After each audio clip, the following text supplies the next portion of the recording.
Hey y'all, I ain't even gonna do a little introduction like I normally do because this isn't really purposely petty, but it's just like my brother is coming to share his story. Super excited about that. So make sure y'all talk to us in the comments. I'm gonna wait for a few more folks to get in here. And how y'all been? I miss y'all, man. I miss y'all. We ain't been talking or anything. I really do miss y'all, but I'm coming back. I'm just trying to get settled back with being back in school and going to school. It's so much happening in my life. And I'm gonna catch y'all up when I come back with Purposely Petty. But tonight is strictly for my brother. He getting ready to tell his story. And I'm nervous because y'all, some of this stuff I don't know what he gonna say. I don't have a clue what this man gonna say. But I'm just here to help facilitate the conversation. So if you got questions, if you got things that you want to say, like this is a conversation. You already know we keep it real, all truth. So I'm about to bring you ready, Junior. Is he ready? Child, you ready? I'm about to bring to me. Okay. So, what's everybody been up to? Do y'all care if I eat the rest of my dinner? I literally just got home. First of all, let me tell y'all, school started this week on Wednesday for me. Some of you have been following my post about these new students. So I'm trying to get adjusted to that. Please pray for me when it comes to that.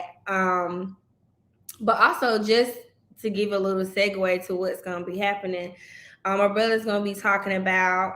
I'm sure by now you've seen on his posts and stuff. He is recently divorced, and he's also going to be talking about what the experience was like for him, how he's had to adjust, what things he's learned about himself, and we'll get into it a little bit more too. But because I mean, most of you know this, I've experienced divorce as well, and because of that experience, my heart is very, very tender towards people who go through separation and divorce.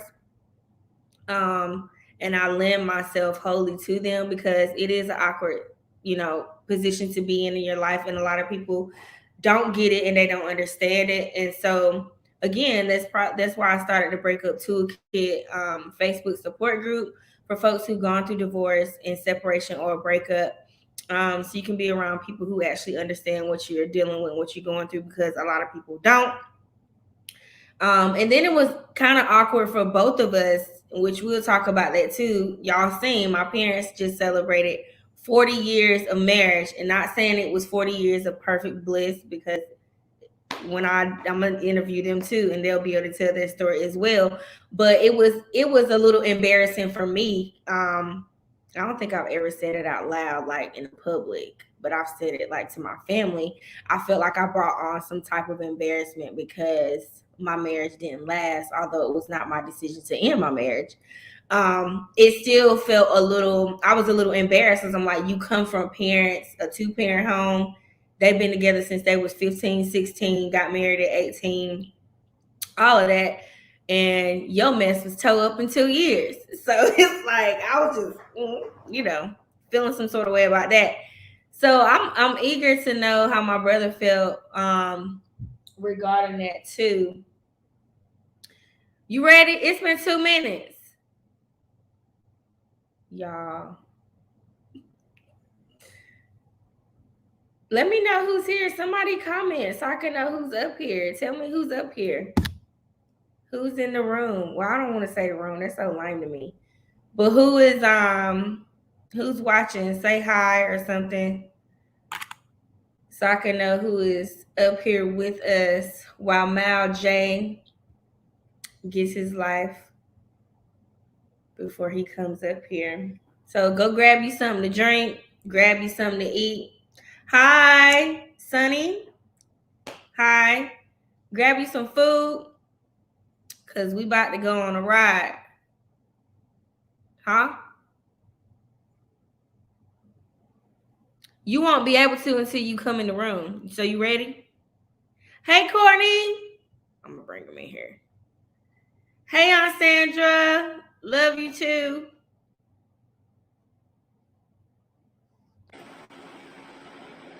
Can you hear me? Yeah. Yes. Hold on, because I can't hear you.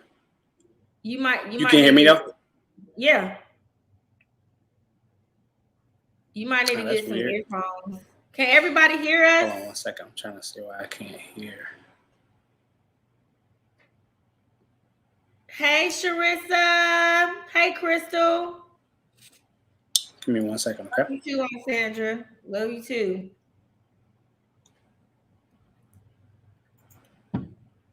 Can y'all hear Mal? So Crystal says I can hear both of y'all, but you can't hear me, Junior. You might have to put on your earphones. Y'all, I got a piece of shrimp over here that I want to eat so bad, and I'm about to do it. Hey, Tara.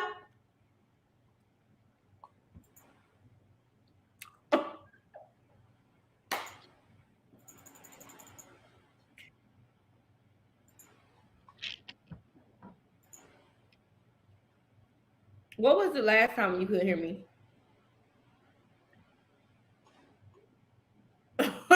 God, let me tell you, it was good too. Bomb.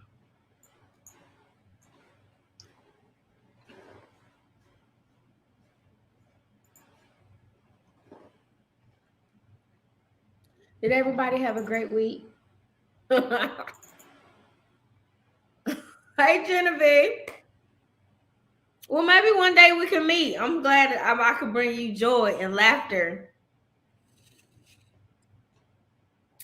If you're just coming in here, hey, everybody. You had shrimp too. So that was some Mexican shrimp grilled, baby. And now if he don't come on, I'm about to eat some of this rice with this cheese sauce. And I haven't been eating dairy like I'm that not today. sure why I can't hear. Leave and come back. But I can't hear anything on my end. I just tested the audio, um, just the external speakers. Everything is good. My first week was I'm not crazy. sure why I can't hear though. You need to Maybe leave if and I come go back. back out, come back in. Yeah, do Let me try that. that. Bye. My first week was good. Um, we started school on Wednesday of this week. Some of you may know I have a student in my class named Pretty Boy. That's literally his name. Pretty Boy is what is in the system, y'all. And I thought he was playing with me, but he was serious. I said, your name better be that when I look in the computer. Y'all, the baby name is Pretty Boy. It is still out for discussion if he is indeed pretty, because I told y'all yesterday that he was playing in the hallway with a little girl. They was flirting or whatever, horse playing. I was like, pretty boy, pull it together. She was like, ain't nothing pretty about him. A little laugh. So I don't know. I don't know if he's pretty or not. And every time, but he's a good boy. He sits in the first seat in my room.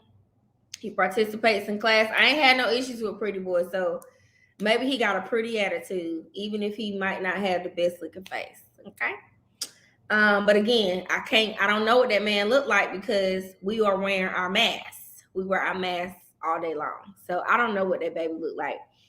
Then I have a little girl, her name is Heaven, trying to act like a little hell, but it's cool.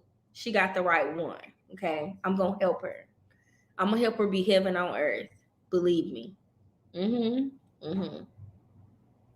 So yeah, that's pretty much how my first week of school has gone. I'm trying to be positive, stay positive, and stay safe. Wash my hands, wear my mask. Tell them kids to give me 6 feet. Um, So yeah, that's pretty much how it's been going for me. You can hear me now? We in business. We in business. Hey neighbors, we in business. I know my neighbors get sick of me yelling, but they don't pay the bills here. I do. So I'm gonna bring Mal J back. We about to get right into it. All right, what up, Dennis? What up, bruh?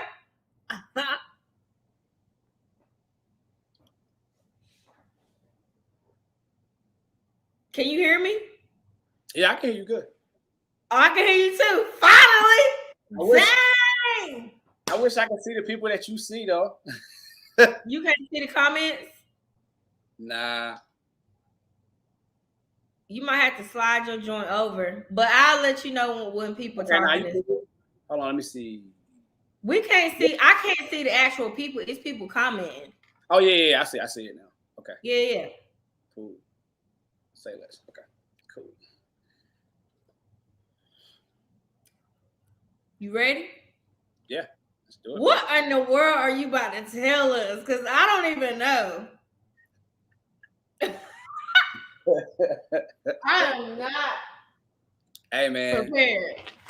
Hey. Just spill the beans, man. No other way than to do it than just to do it, you know. Yeah. Okay. So let's start from the beginning. I hope y'all got something to drink and something to eat because it's about to be a wild ride. Are y'all ready? I'm not, and I walk with you through. Ready? I'm not ready. Are y'all ready? I'm ready. Y'all better tell this man y'all ready.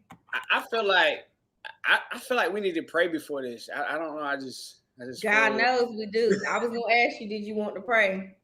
I got my food. I got my drink. Look, I was gonna ask you to pray. I got my drink. Me to pray? Okay, I'll pray. Lord, thank you so much for this day. Thank you for waking us up this morning and keeping us all safe. God, we're getting ready to enter into a conversation that I'm sure is somewhat difficult, but I pray that you would just give my brother courage and bravery and let him know that his story is going to help somebody that's listening tonight. And for the folks who are listening, their hearts may be broken, they may be hurting. Things are going on in every one of our lives, but I just pray that you'll give us peace that surpasses all understanding and that we know that all things work together for the good. So, Lord, we thank you for tonight. That's all I can say in Jesus' name. Amen. Woo! Amen. Here we go. Y'all ready? I got my food and my water. So well, listen, man. Listen, we getting ready to start from the beginning, okay? So, some of you know, everybody who my friends, everybody know who I am. They know me. But I want to go to the beginning, okay? We talking about a little bit about my life, transitions, the good, the bad, the ugly. Real ugly. Yeah, real ugly. So I just want to start from the beginning. Age 22. Got married. Was married 10 years. I would say now that I'm older, I would say I probably definitely married too young. And it was crazy because I think subconsciously I listened to my parents and them speak about, being high school sweethearts and, dad was 19, mom was 18. And you're looking at that story and that picture and it's like, whew, those are some big shoes to fill.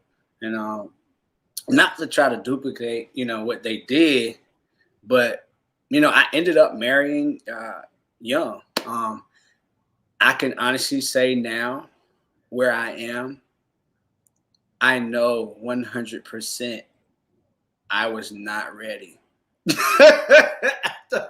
I thought I was ready, but I just wasn't ready, man. And I would say in the beginning, the first 3 years of my marriage, it was so much trial and error.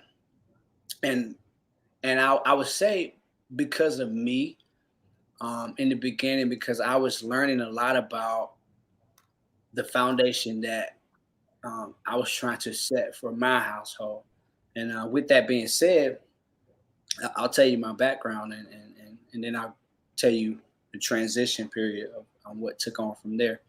The first 3 years, I was looking for uh, the man to be the provider, the woman to stay home and take care of the kids. And, that's the picture that I was looking for, take care of my family. No, I don't want my significant other to worry about anything else. That's the picture that I had in my mind. Um, and I don't, I don't want to say it was because that was what I saw 100%. Because there was a period of time that mom did work, man. You remember, and then Yeah. they went in our ministry full time, Yeah. and so So like just so people can know, so when yeah, we were younger, my mom didn't work.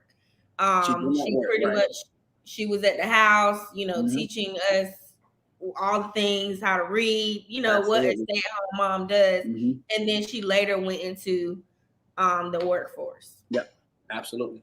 And so yeah, and so that was the picture that I had in mind, and and so with my situation, that wasn't the picture that um, my significant other had in mind um, at all, and it was crazy trying to figure out what we were going to do to make that work. And so, like I said, the first 3 years it was a constant battle because I was trying to figure out, okay, man, I'm doing everything I can for my family, but this is not working. You know what I'm saying? It's not working.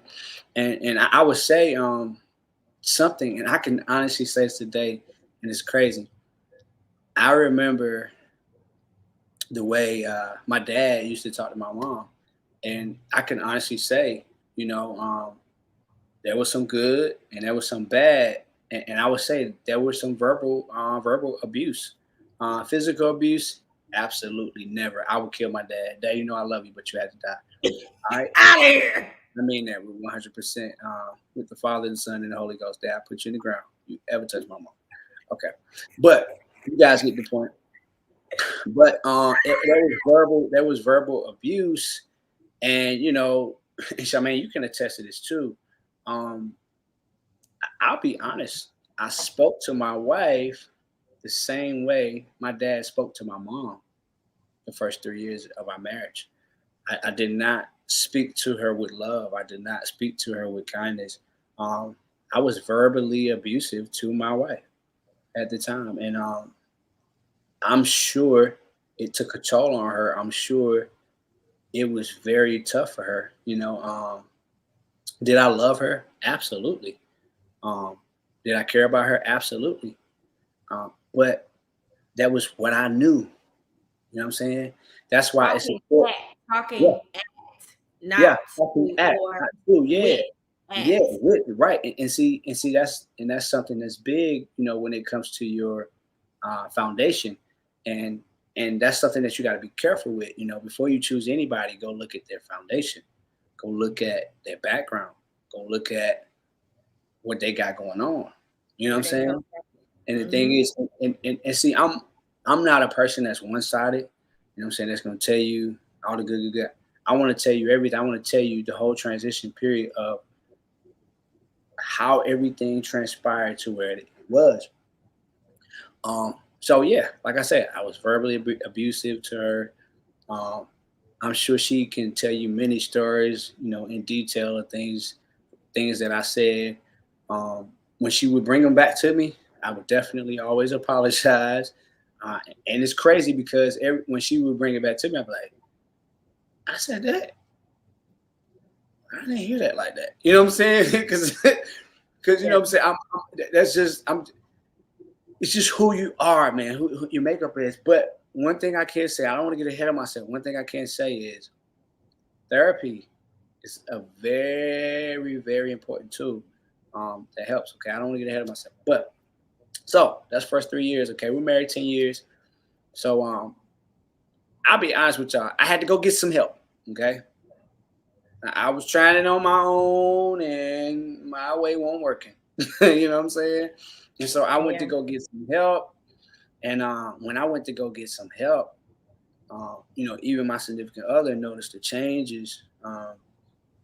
But it was so much damage done that even though I was making steps of changes in my life, she could not see me as uh, Like you changed.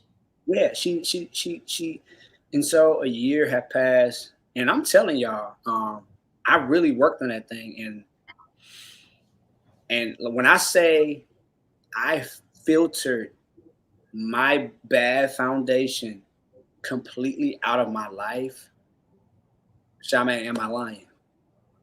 No, you're not lying. I mean, when I say filtered, I'm talking about completely. Before I say anything, processing. How is this going to make her feel? How can I say what I To can the say? point that I'll be like, to the point that we were like, he really ain't gonna say nothing back.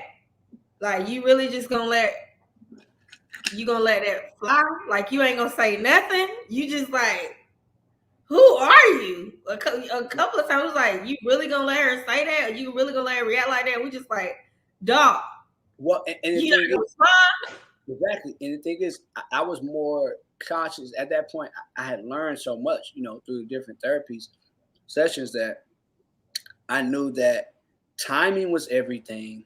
And then it's not just responding to respond to situational. It's about I want change to come from this. I don't want to say this to hurt you, or to say this to come back at you because I mean we're grown, so it's like I really just want to grow and have a really healthy relationship. So a lot of times you guys would be saying that I'm like, no, because I don't think that's going to be successful in our relationship. And so, man, yeah, uh, year after year, I continue doing the same thing, and my significant other still could not uh, see that change in me. Now, mind you, 2 years have passed, 3 years have passed, and so I'm actually thinking like, okay, it's kind of equal to the amount of years. But the thing is, you can't put a time period on when a person heals. You No. can't. You can't say, okay, hey, you should be healed by then. No, because that's just not true. You know what I'm saying? Everybody deals with things differently. And so it was crazy. And I mean, does anybody have any questions because I'm getting ready to get into the meat of this thing. Just in just a second. I'm getting ready to get into the meat of this thing. No comments so far. What's up, Tim? Tim said he loves this. We got a lot of family and friends up in here. People being supported, a lot of love, a lot of likes. So I think you're on the right path. We good. Yeah. Okay. Cool. Yeah. And so, like I said, time went on. In the relationship, and my significant other even went to therapy as well, and we discovered some things in her foundation. We discovered some things in my foundation. Um, Things as simple as I believe in discipline. I believe in not just whooping, but I believe in you can use multiple methods to get your child's attention, but we have to address the situation. My significant other at the time, they didn't get whoopings in their household. It was just kind of like, go with the flow. Hey, stop. But my kids, they need some positive, firm reinforcement. You know what I'm saying? Because when you tell them to stop doing something, they might not stop. But when they when they got some good reinforcement, they get to understand it. And so, we dealt with that. That's another thing in relationships that people should talk about before they start to get married. How are we going to discipline our kids? How does that picture looks? You know what I'm saying? I'm trying to discipline my kid. You saying no, don't discipline my kid, and then we in front of our kid we got to have united front, because if we don't, now the kid is starting to sense this sense of empowerment. And so Yeah. now when you're not around, the kid thinks that they can buck up to you because mama did and mama came and that, you know what I'm saying? And the thing is, we don't realize what we're doing when we're doing it. You know what I'm saying? Right. You know, and the thing is, if we process the effects of the situation, you know what I'm saying? If everybody just thought to just, wait a minute, how is this going to affect things long term? Then it's like we're more careful with that situation. And so, we dealt with that. And then we went a little deeper. I'm gonna tell you this, and then I'll tell you a little bit about my significant other. I went a little deeper. My therapist asked me and said, um, I want to find out more about on this verbal side, and as to why why your dad's like this, why towards your mom, and also why does your mom even allow this type of abuse? And not to talk too much about them, but this just brings it full circle, if it makes sense. Do you see the comments? Uh, You see what the folks are kids saying? and money would tear up a marriage. Absolutely, Lanika. Yes, for sure. Therapy piece. Also, I love the fact that you're owning your part. I can respect that. Accountability, love it. Tim said the therapy piece is truly powerful piece that a lot lack. Make sure you tell people that are going to therapy it's initially scary because it opens up vulnerabilities, but you got to sit with it for sure. It's Yeah. fact. You're right, Tim. You ain't lying. You definitely got to sit with that thing, and it's crazy. You be sitting with the ugly, and it's like, dang, well, what do I do with this? You know what I'm saying? It's real though. Yeah. But I tell people, if you ain't ready to change, don't go to therapy. Don't go to therapy. If you ain't ready to change, don't go to therapy, because If you ain't ready to hear the truth about yourself yeah, to yourself, facts, don't go to therapy 100% facts. because it's gonna have you looking like, well, darn, I need to fix that. But Facts. it's good for you. Makes you a better person. You have more empathy for other people. You understand 1,000%. why people act the way that they act sometimes, and you don't get it. Therapy will help you. Seriously. 1,000%. Yeah. 1,000%. Yes, And yes, yes. so, yeah, and I just want to get into like the meat of things a little bit more. I discovered just through thinking about it, because I had a lot of time to spend with my grandma Clara, which is actually who my dad lived with for a nice amount of time, because he wanted to go to the school in the area, which my grandmother, my dad's mom, she stayed out of the district. So he was like, I'm going to stay with my grandma so I can still go to the school. And my grandmama, she was real snappy, and she talked real fast and real firm. She talked that way to the girls. She did not talk that way to the boys. Totally different. So my dad, he grew up watching this, and so he literally was doing what he was taught, Yep. to my mom. And I'm telling you, I know my dad loves my mom, but that verbal piece, it just wasn't a good piece. And the thing is, my mom, the same thing. She actually experienced, watched in her childhood, physical and verbal abuse from her mom and her dad, and this is the main reason why she actually allowed the verbal piece to take place, because it's like, well, at least he's not beating her, at least he's not beating me. You know what I'm saying? But it's still abuse, and you know what I'm saying. And the thing is, I, I don't want to get into people's decision making and what they decide to do, but we discovered that the why went into my significant other's background. Um, the piece there was just abandonment issues, and so that's something that affected our marriages too, because of her abandonment issues that she dealt with. She required a lot more of my time than um, I would say. At the time, I felt like I was to blame, and so I started cutting different things out. Like my music, like I would gig on the weekend. I stopped the gigging, and so the date night was Friday, and and then it went from Friday to we would do Friday and Saturday, and then It went from Friday, Saturday, and Sunday, the dates nights, and then it went from Monday through Thursday. When the kids went to bed, pretty much at 8:30 to midnight. Sometimes like 11. That was our time, and I was just like, we're doing this on a consistent basis, and I'm thinking we're good, and she's still like, we need more time, and I'm just like, more time, really? Like,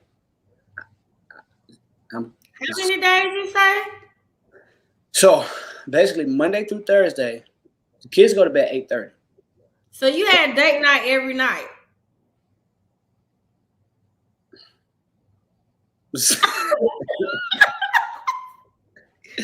but hear me though. And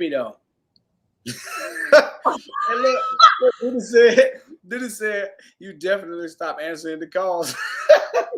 Hey, bro, I was trying to have a successful, what I thought successful marriage.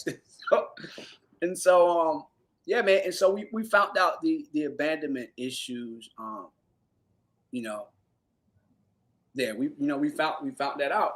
And so that piece, really took a toll on, what I'm saying, on the marriage. So you got these things. You got my verbal abuse the first 3 years. I grow from that piece. We in 6 years now. We figure out the abandonment issues, but it's like by the time we figure out the abandonment issues, it's like what to do with them. Now, the crazy thing is, I did not know that that's exactly what that was, but I would say things like, I think, I'm not sure if this is all me, because when somebody is pointing the finger all at you, and they're not taking no responsibility for anything, it's like, dang, it's all me. Okay, I get it. I get what I was doing in the beginning. Okay, cool. All right, what else? And then the crazy thing is, when you can verbalize to me things that you would like to change, and I say, you know what? Give me a second. I want to write up now. Nah, you just do. No, because I'm logical. I'm a man. I'm simple. You know what I'm saying? So let me write down what it is that you want me to change so I can actually work on those things. You know what I'm saying? Literally. So this is always me. And so when the tables are on a turn and I'm verbalizing things, okay, you're not writing things down. Okay. You're not working on those things that I asked you to do. And then you come back and say, no, I'm not working on this because you did this, and it's like, well, wait a minute.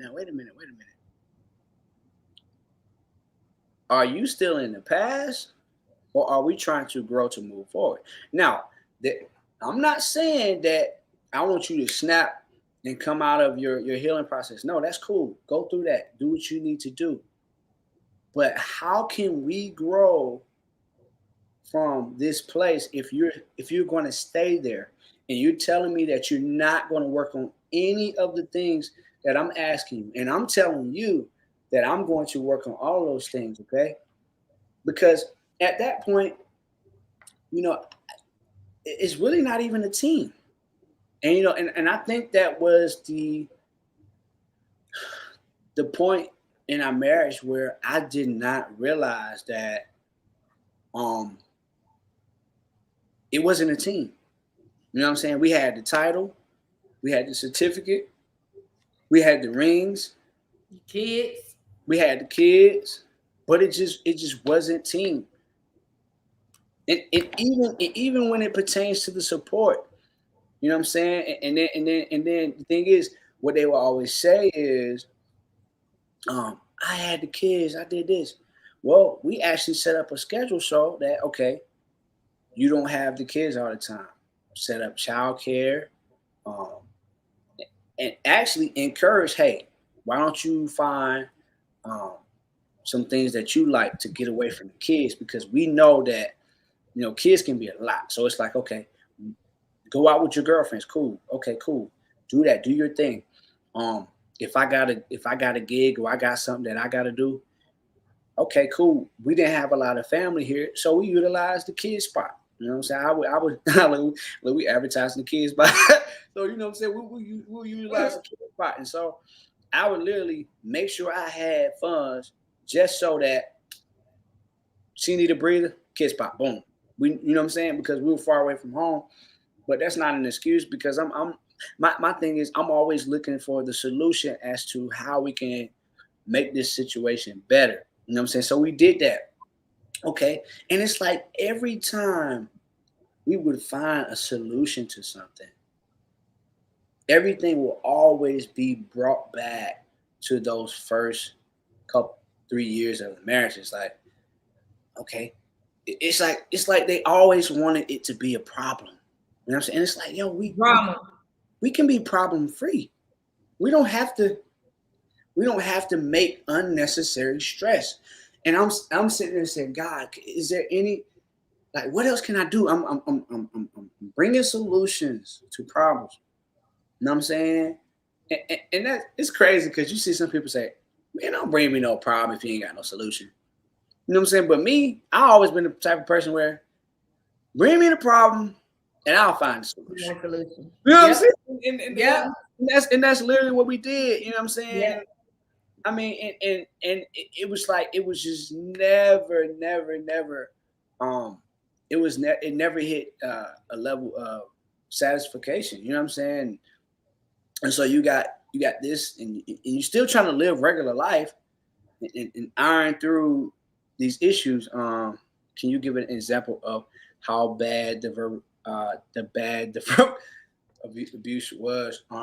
Because I'm confused. Yeah, so I'll give you a great example. So we've been living in Winston Salem. I'm sorry, I'm getting off y'all for some of y'all that was listening to the story. I'm gonna get back to that, but I do want to get on Crystal's answer. Let's say we in Winston Salem, right? I feel like we've been living here now 10 plus years, and let's just say we turn on country club and we're going to the mall. I would get asked the question, um, and it depended on what mood that I was in. And to me, I'm like, this country club, country club. She's like, where do we turn? Man, you turn right there. Man, what you talking about? Like this country club. You don't know this country club? Like, what are you doing? We've been living here 10 years. Like, turn right there. Like, you know what I'm saying? Like, that's the type of abuse. You know what I'm saying? I never cursed. Somebody just asking a simple question and you Yeah. just My responses were always like why don't you know that? You know what I'm saying? And I just think like when I did that, it actually made her feel like she was less than or made her feel stupid. And you know what I'm saying? Nobody should ever feel that way. You know what I'm saying? Nobody should ever feel that way. And like I changed my tone of those things.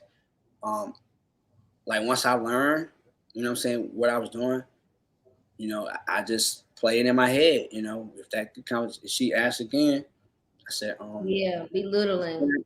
yeah, just turn here. Yeah, yeah, and it's right, exactly, Sonny. And you know what I'm saying? And it doesn't make anybody feel good, man. You know what I'm saying? And I literally had to put myself, you know what I'm saying, in her shoes and see that picture from her point, um, to understand. You know what I'm saying? To understand how that feels, and it makes a person feel terrible. It makes a person honestly not want to be around you, not want to Yeah, be. and it make you feel like you can't do nothing right. Yep, absolutely, absolutely. And so my thing is, you don't gotta curse a person out, slap them all around to still hurt their feelings. You Right. know what I'm saying? And that's what I did. But like, and getting back to that story when we was talking about, I hope that answered your question, Crystal. So what Crystal said something else. So would you say she's more secure? understand. Portia said, "I've experienced this. It really does make you really smart." What I was saying is, I think with It really does. this is the other piece. She really entrusted in me, and she said this later on to be her father figure and her husband, and I'll tell you why. Because her biological father wasn't present, and so I did teach her a lot. I taught her a lot, and it was crazy because we was transitioning between father mode, husband mode, um, and I think I wish that I would have been better early on in my responses, because I ain't gonna lie. She was hard headed, didn't listen to a lot of things I say, and so she would do things and it'll jump back up in our face. You know what I'm saying? It's like, oh, God, what I'm saying. We dealing with this because of this, and so like that was a whole piece right there too. You know what I'm saying? Not having that father, and then that dealt with the parenting too, because it's like, well, I know what it's like, you know what I'm saying, to be a boy. And so let me teach my boy how to be a boy. You know what I'm saying? Let me do this, okay? Because I know how this is gonna end up if we keep doing that like that, you know? Yeah, man. And so yeah. And so that piece was I man. told y'all it was gonna be an honest conversation. They Yeah. almost didn't believe. I told y'all it's gonna be Miss Holmes honest. said, "Woo." Miss Holmes said, "Woo." I have never heard a man on up to belittling a woman, acknowledging it and actually trying to fix it. This is definitely good stuff. Yeah, man. I literally was trying to. I think once you figure out like why you are doing what you're doing, Yeah. I know for me, it's kind of hard for me to continue going on. Like I don't know what I'm doing. At that point, it's like, okay, help me get the solutions to fix this, okay? And Right. like I said, for me it was therapy, and I went through it. I went through it, all of it And too. I said that too, like watching the way that dad talked to mom sometimes made me do the opposite. Cause I'm like, oh, nigga, you not about to talk to me crazy. You not about to talk to me like that. You not about to run over me like that. And Mhm. even, I would snap back at that sometimes. I'm like, nah, like you not about to make me feel like this. No man is gonna make me feel like this. Absolutely. But Mhm. my ex-husband, he didn't see that growing up. So he was looking at me like, and although he was bucking up and saying stuff back at me, but it just I know a part of that was the reason why we got divorced or why he left is because I was just so with anything, it was on one spectrum to the other side. Either I was bucking up or I would completely shut down and Yeah. wouldn't say anything and would just be Yeah. like, And I see, didn't and have. see- and see, that's the thing too. And see, that's the thing too. Like, when you come from watching, what I'm saying, your mother, talk to your stepfather any kind of way, and then you tried to come talk to me that way, like, um, and no disrespect to him because you are who you are as a person, but like you're not going to come and talk to me any kind of way and think that I'm not going to address it. Like you don't get to just say it. You know what I'm saying? Because I mean, you know, um, I'm just a real man. You know what I'm saying? And so you're not about to just little boy me. You know what I'm saying? Son me. You're not about to son me. Yeah, you're not about to just send me. You know what I'm saying? And just because you say something, and I'm telling you, y'all, when you get into your foundations and when you dig into your foundations and you see like the different things that your parents, the way that they did certain things, when you go through that therapy and you get to look at that mirror, it's just like, whew, Trying to got some tell you. work to do. But y'all, Tell you. just because, just because somebody has hurt you, it doesn't mean that you don't need to work on yourself. That's You know what right. I'm saying? You got things you need to work on.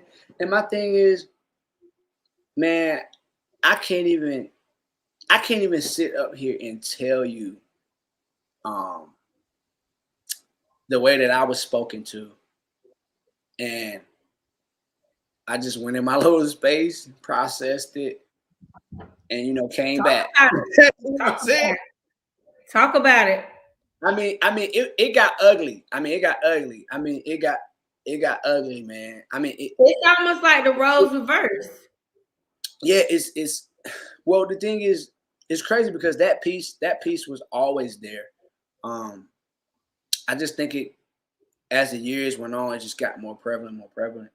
Um, and it's crazy because when you would sit down with the individual and try to tell, hey, this is what you did, this is what you did. No, because you did that, went back. It's like, yo, you're literally not going to acknowledge your faults. Like, you're not going to acknowledge what you did. Like, you really not going to. And my thing is, I feel like when a person cannot acknowledge what they're doing, it's almost like they're saying, I want to hold on to my sickness. You know what I'm Mm-hmm. saying? I don't want to heal. And you don't realize you're so busy pointing the finger at another person that you're making yourself more sick and more sick. And my thing is, yes, she was doing things that hurt me, but I was just like, you know what? If I continue to just stay there and stay in that place of, what she's doing, and not continue to work on myself, I felt like change for me is simply impossible. You know what I'm Mm. saying? It's simply impossible because my level of focus was so focused on uh, how the hurt that she gave to me, and when you put, so you got all of these things going on, y'all. You got all these things going on. You got my verbal abuse, my foundation, her abandonment issues, and watching her mom talk to her father any kind of way. And then you got kids, and so now all of these things are happening, um, and the kids are getting to watch. Now, something that I will tell you that took a big toll, and to this day, I'm literally dealing with this, and I don't mind saying it. Um, I was never verbally abusive to my wife around the kids. Never, ever, ever, ever, ever. On the other hand, my significant other at the time, she was, and so She was verbally abusive to you in front of the kids. she was in front of kids, and so this is the part that's tricky and something that I see happen to my kids because she was that way. The kids, I would say more the older one, would begin to speak a certain way to me, and I would have to quickly put them in their place. And it was because of that piece. And even when it was shared with my kids that daddy was verbally abusive, kids is like, what? We just used to always seeing you hollering around. You know what I'm saying? And the thing is, my older one, I had to break it down to them about what I did do, and although they didn't see it, I had to bring it to their knowledge like that. I was that way. Mom, I know you probably seen mom a lot of times. You know what I'm saying? The one doing it, and but man, so you got all of these things happening in this relationship. And like I said, years have passed, and I have changed. I'm no longer the verbal abuser. Like, I'm watching everything I'm saying. I'm speaking in total love.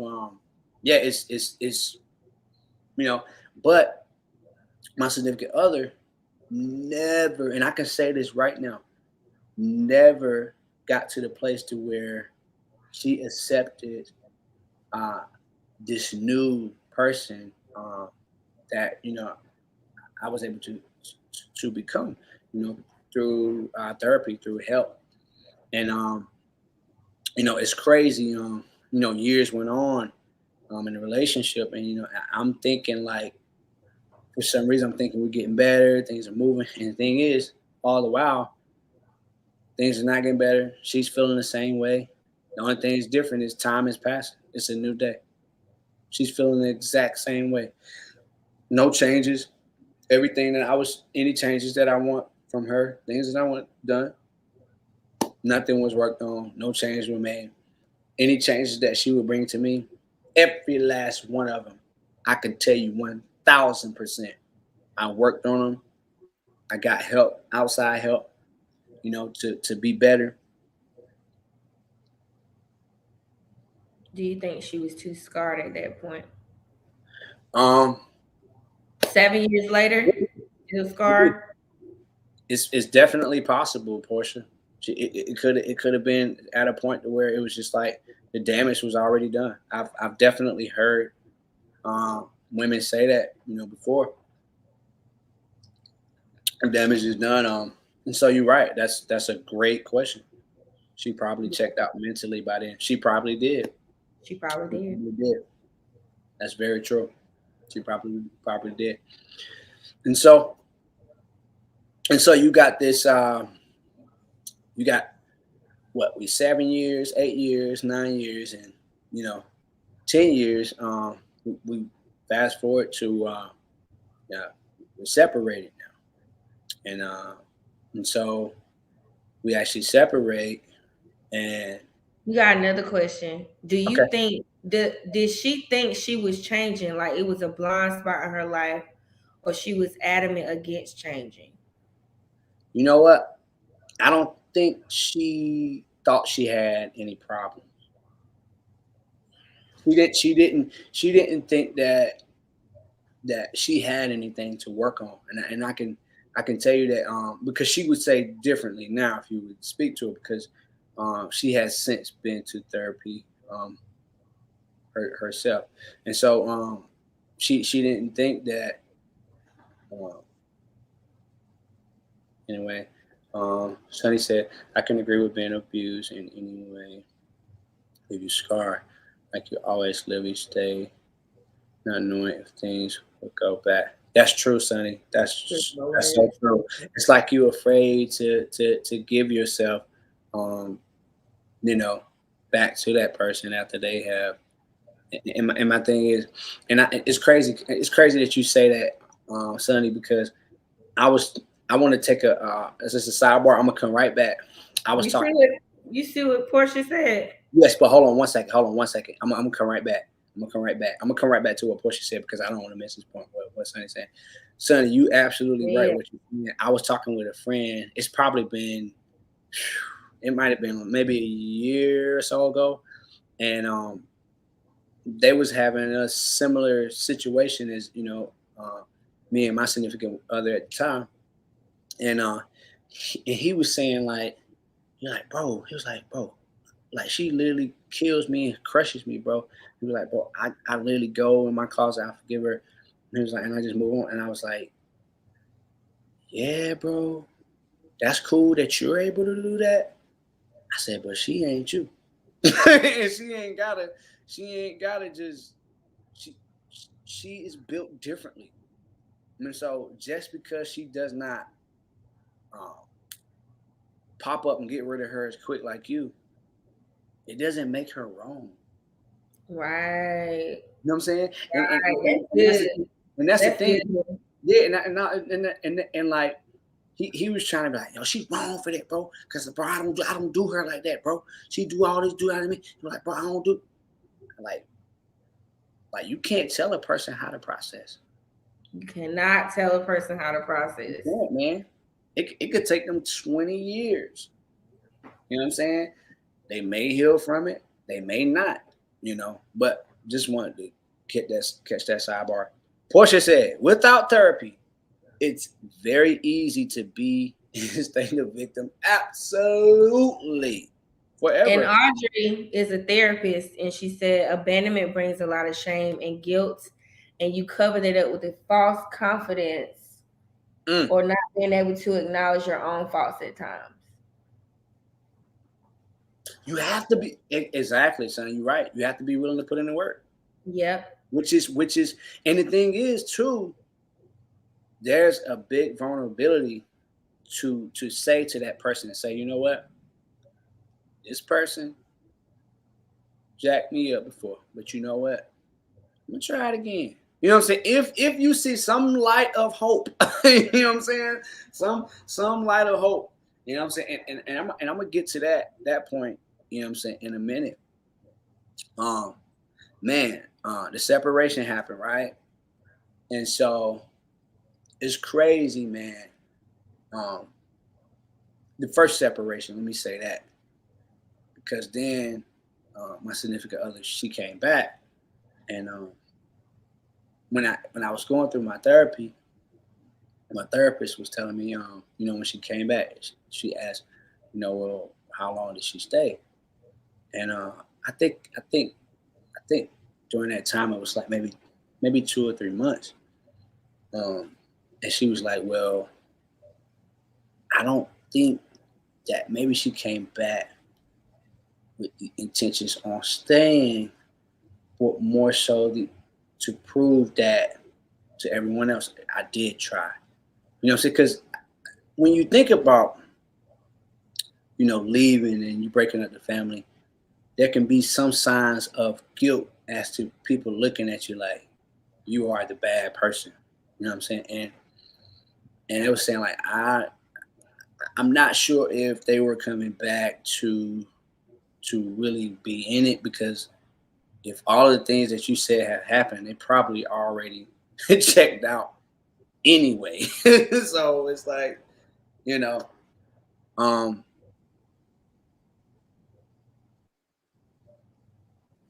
so when you separated, was it a yes? Yes, that's what it was supposed to be. It wasn't supposed to be um, separating for divorce, but separating to work on things. Um, and so that happened, and I remember this conversation that happened, and I didn't. Now that I know, this actually happened 2 years. I mean, sorry, 2 weeks before the second separation, and after that one, everything was pretty much final.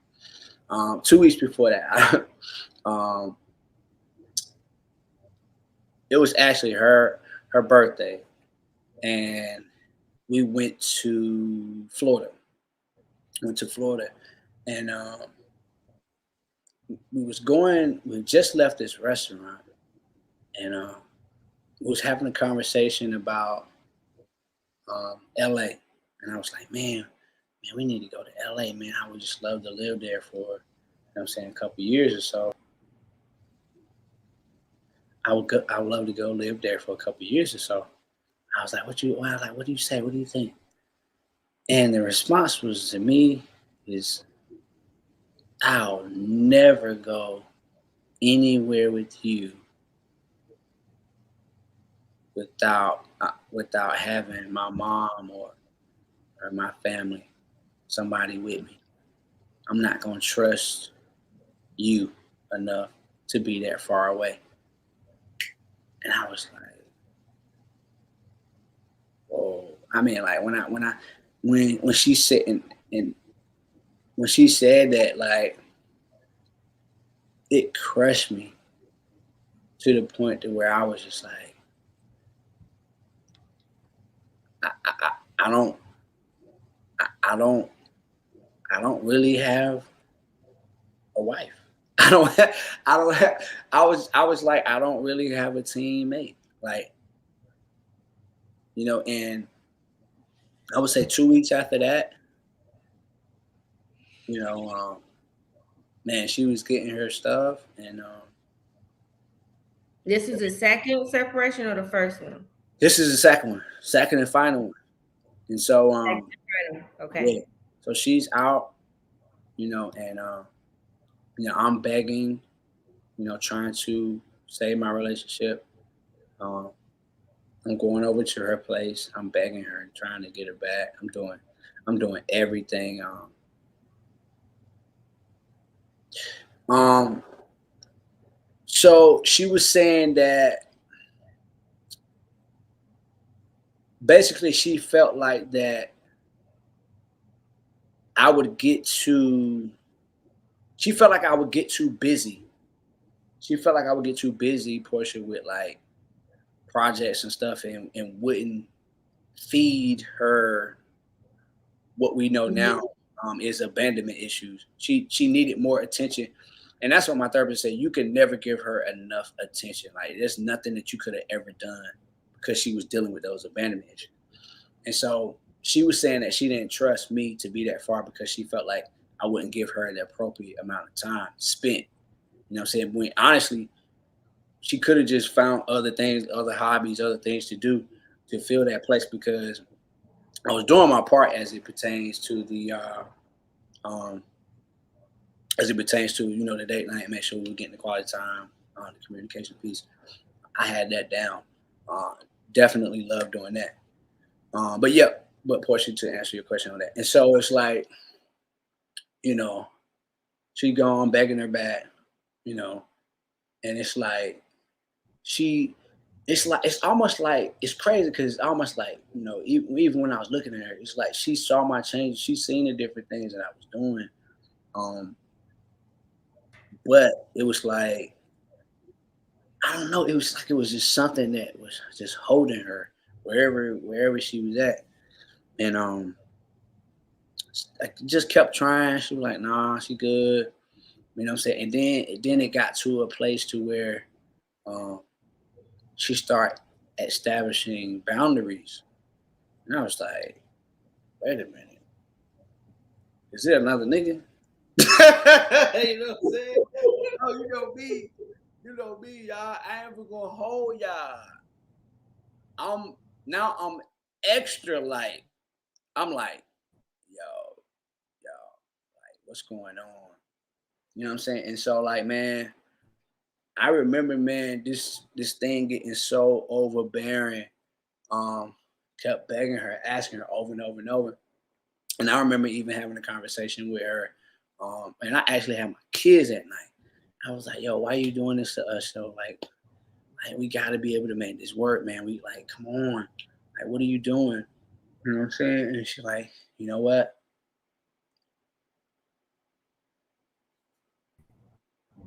You still there? I'm here. Oh, it looked Yeah, like yeah, I'm here. yeah, she said to me, she was like, you know what, this is no longer my problem. And man, when she said that, it crushed me. It crushed me. I was like, no longer your problem. What do you mean? You know what I'm saying? And so then, man, like I don't want to say it was the enemy. I don't want to say what it was, but something took control of my mind. And I literally just felt like dying. I didn't feel like living no more.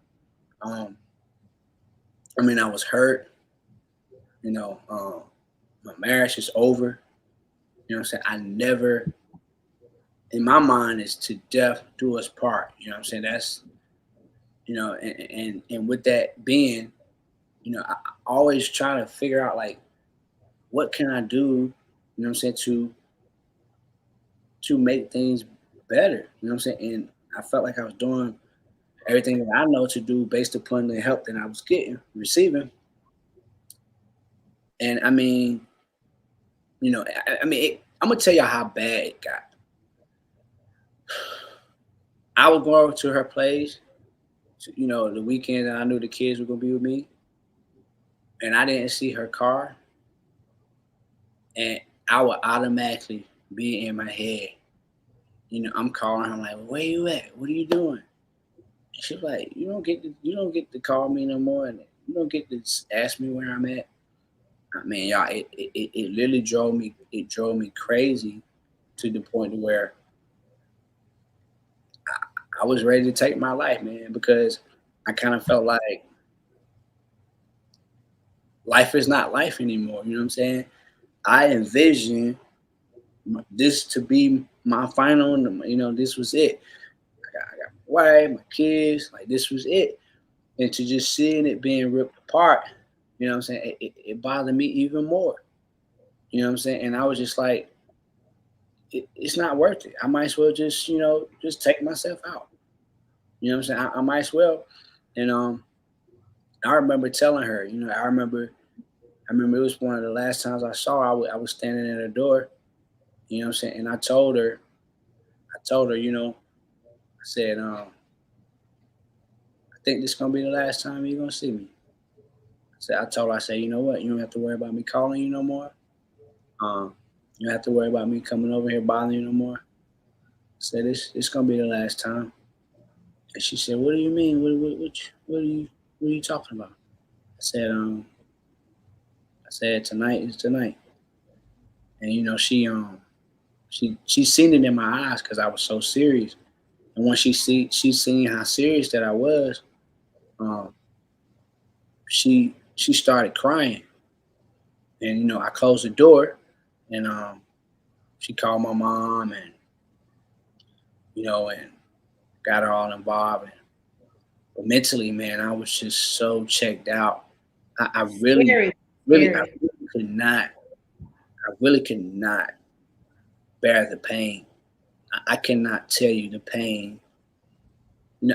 I would rather somebody punch me in my face and let me deal with that pain versus dealing with the pain of someone that you care about dearly, only to not be able to live life with them anymore and share life with them anymore. Man, very, very, very painful thing, man. Very painful. Very painful. Um, hurt. A lot of tears. I don't care. I'm not ashamed to say it. A lot of tears. I cried a lot of nights, man. I had a lot of lonely nights. It's in a lot of dark places. And the crazy thing is, I would try to pick up my Bible. I would try to pray. But to be honest with you, it was tough. It was just hard, man. You know what I'm saying? And my thing is like, So glad he's still here. you, Mm. you cannot plan. You don't plan for it to happen. And the crazy thing is, everybody's story doesn't go the same. Like, some people don't make it past this point. Some people, I've known people that you know story ended differently. And I just thank God for you know my sister. She really came in at a time that I really needed her because, um, and I even said to her now, uh, because I literally watched her deal with the same thing. And the crazy thing is, I remember telling her, snap out of it, sis, snap out of it. Don't let that nigga get you like, what I'm saying? I'm telling this to my sister. And then, I have since apologized to her. And I told her, I said, Charmaine, I got to apologize to you because it just ain't easy to snap out of this. And you know what I'm saying? And like, I even got a whole nother level of respect for my sister because of her strength. You know what I'm saying? Her strength of making it through that. Like, when you get through, it's one thing when you lose somebody and they die and you don't get to see their face no more. But it's one thing to lose someone and they're still here. Still here, boy. they're, And still, you gotta grieve it. You have to grieve it as if they're, they are not here. they're still here. They're still here. And I would tell you, man, I would tell you, it's crazy. It was really tough. It was really tough. And but I say, man, God is powerful, man. God is all knowing. You know what I'm saying? God is God is love, man. Yeah, God is love. And so, Telling you. God, I was able to get through it, through it, and it's crazy. The story's still been written, so I still want to continue telling you guys even from this point, um, where we got to. I don't mind continuing the story. I think it's good to continue it. So I actually want to tell you guys about the day we actually got the divorce. Um, So These comments got me laughing. Y'all are it's, crazy. I want to fight him. So we it's the day of the divorce, y'all, and we're because of COVID. You guys know how everything was. Everything was done on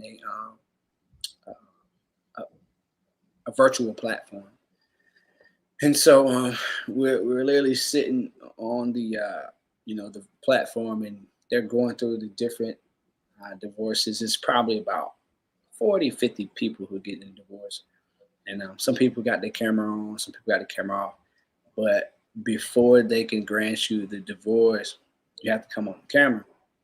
And so it's funny, the judge is going through everybody, asking their name, asking, both parties' name, make sure the name is correct. So, are you sure you want to go through with the divorce? Everybody saying, yeah. Close the deal. Very simple. Going through everybody one by one, just like that, y'all, just like that. And so they get to us. Judge asked my significant other at the time, her name, and she asked my name, and I pop on my camera, and the judge is just sitting there, and she says, "Is that your husband?" And she says, "Yes." And so she sent me a text message and said, "Is that your husband? I think the judge like you." And so, but I at the time I was just done with it. I don't even know if I responded or not, whatever, to the text. And so the judge clicks off her camera and she goes away for a while. I'm like, what in the world going on?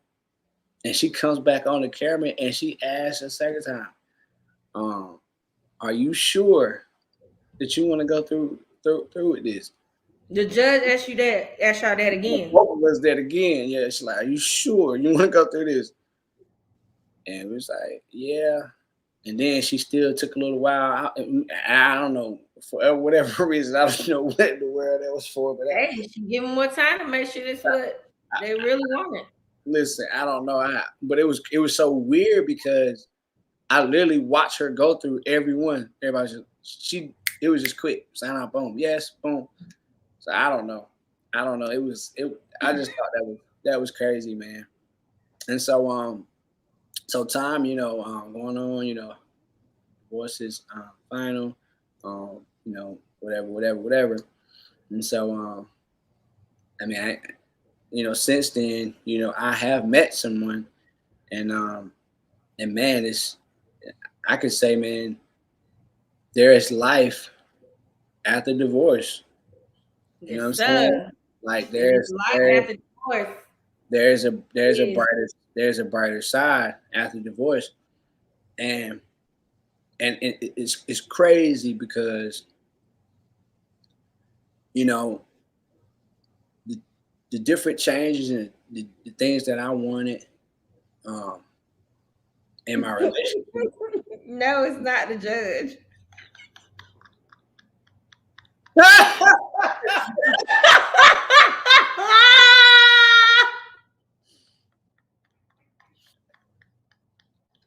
Damn! Shut up! Y'all are nuts, man. Somebody, is it the judge? I bet she really meant that since ma'am, you won't do any better than that. Hey, But nah, it's not listen, the data pool got pee in it. That's not the These niggas out here looking dusty, baby. She was trying to make sure. Are you sure? You feel, baby? You sure, baby? Oh, Because man, he that's gonna be up for hilarious. grabs as soon as you sign these documents. Man, that's hilarious. Okay? But yeah, man. But yeah, man. I found somebody since then, and man, this shit's been up, man. Everything that I wanted, um, man, the support. I mean, it's absolutely amazing. Um, I can honestly say that I didn't think that these things were possible in a woman. Like, you know what I'm saying? I always felt like it was so simple, but I guess been in my relationship before, I just like, man, I start to think like maybe I'm asking for too much. Maybe it's impossible. You know, I felt, he is not putting the whole 10, 11-year relationship in a hour and 15 minutes. It is so condensed. yeah, Because I know a little bit earlier somebody said something, so this just came from verbal abuse and abandonment. No, I'm pretty sure if we would probably be here all night if you. Yeah. I just try. I try to break it down to the most of the best I could get it to. You know, to with time. You know, but you guys just remember this is just part one. You know, so I don't want you. You know, what I'm saying we'll give you a part two, and we'll give you some more. But I do want to tell you, like since then, since that happened, Me too, cousin. yeah, my ex, she reached out to me and she reached out and she's like, you know, I'm happy for you, but then I'm not happy for you, and and then and I was just like, okay, all right, I don't really know how to take that, and then she gets off the phone because you know I think the emotions began to overtake, and so it's difficult. You know what I'm saying? It's difficult seeing that person that you had with someone else. Regardless of the reason why. It can be difficult. But I can honestly say, through therapy and healing, I knew that me personally, I would be okay with whoever Back then, she decided to to choose. And I do pray that whoever she finds, I pray that she does heal and gets through that, because if she heals and gets through that and really take ownership of those things, then you can have a successful relationship with somebody that is doing the same thing. And I really want that for anyone that has a desire to have a successful relationship. Always take a look in the mirror first. Don't always just point the finger, because pointing the finger it's one part of the story, but the other three that's at you, those three are pointed at you for a reason. You got some things to take accountability for. Yeah, man. Yeah, but yeah, man. I try to condense, like I said, this story.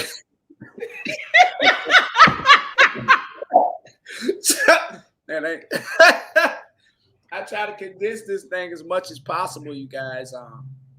But yeah, man. Yeah, man.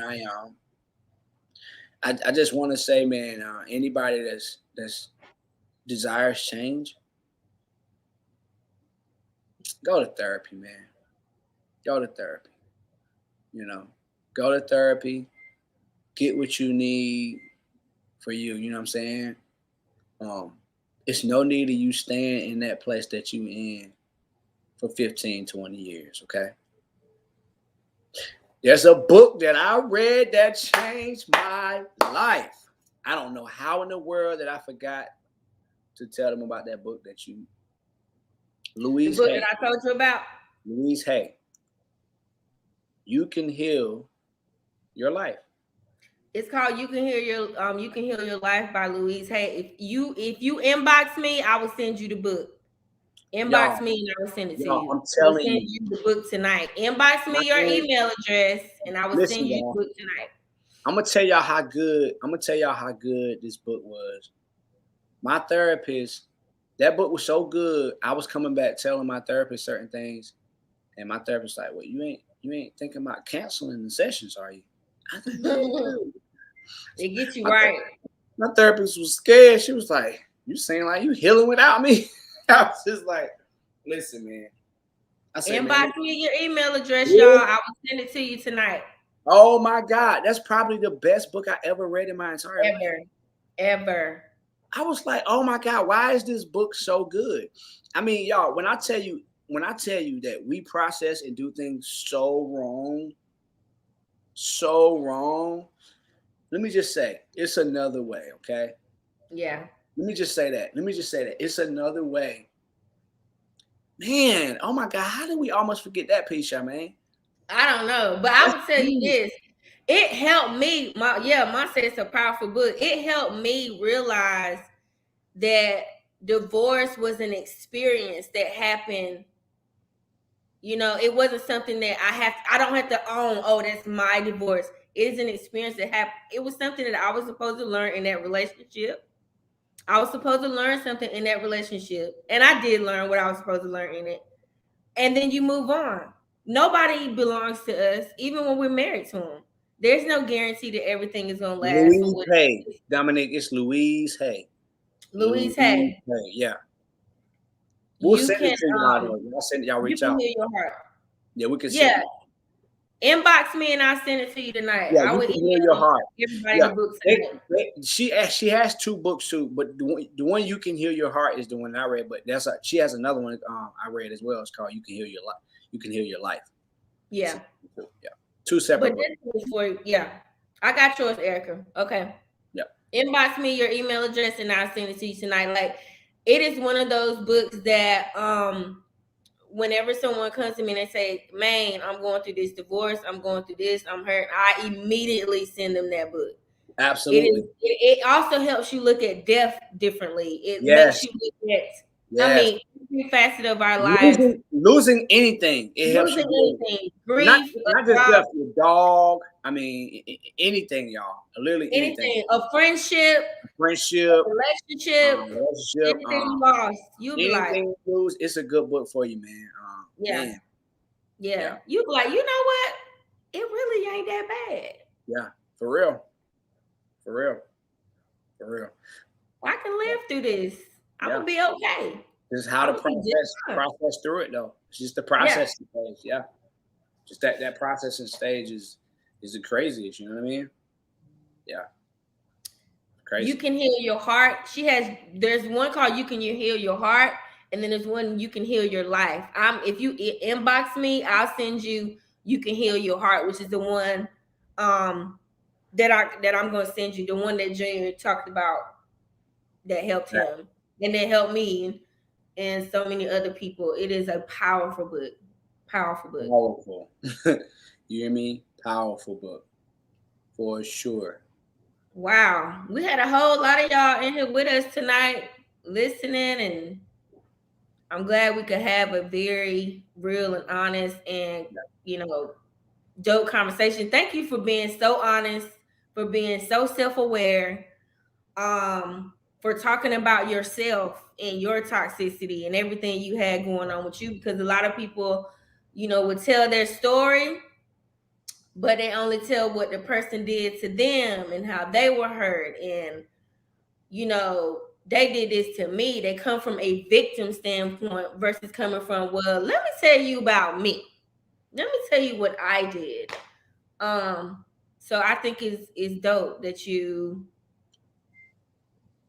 told your side from you and not from nothing else. Yeah. I mean, it's not easy to do. It's not. I would say it's not easy to do, but honestly, I think when I think about everything, I honestly just want people to get more comfortable with owning their BS. Okay, you can own your BS. You can heal. You can change from it. Okay, the minute. Whatever it is that you want to keep living your lie or living like you don't got problems, or you know what I'm saying, like you the one that gotta go sit, you know what I'm saying, in your room with yourself, and you sitting with yourself, you don't like that. Come on, that part. When you sitting with yourself and your significant other's at your face, or the person that you're in a relationship, and you sitting in there, you jacked up. Come on now. I mean, and so like when I think about that thing, man, I can't help but be transparent, man. I want to see people have successful relationships, successful friendships. Just be all around better, man. And you feel better when you Yeah. are honest and vulnerable and real with yourself. It's easier for you to do it with other people, and you're lighter. You're much lighter. People like, Good man, person said, person said, we be knowing. yes, how are you so free spirited, man? How do you just let stuff fly off of you? Because I'm real with myself. Nobody can tell me more about me than I can tell about me. That part. That's what you got to be honest with yourself. Like, yeah, I know I could be a little selfish. I know I could be a little, I'm a little standoffish sometimes. Be honest with yourself. I could be a little possessive with certain friends or family. I could cross boundaries here. I'm not saying these are all my things. I'm just saying, just being honest with yourself enough to say, I need to work on that. Like the way I talk to this person, the way I say however I'm feeling, I don't have to use that type of tone of voice. Being Right. honest with yourself in that will help you to continue to be authentic and real. And it'll make people gravitate towards you more because it was like, you know what? I feel safe with them. I feel like I can be myself with them. I tell you, Samantha Johnson. Yes, self-awareness, transparency leads to freedom. Absolutely, Keisha. Yes. I And say all the time, vulnerability is authenticity, having fun. You want to be authentic and you want to be real, you got to be vulnerable. Facts. You got to be vulnerable. You can't be, oh, I'm putting up my guard. I ain't letting nobody see me. What kind of life is that? It's no fun. I was reading Victoria's comments. Yeah, me too. That's right. That's true, Eric. Right. Yeah. It's true.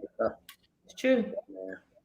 But yeah, y'all, that's it for part one, man.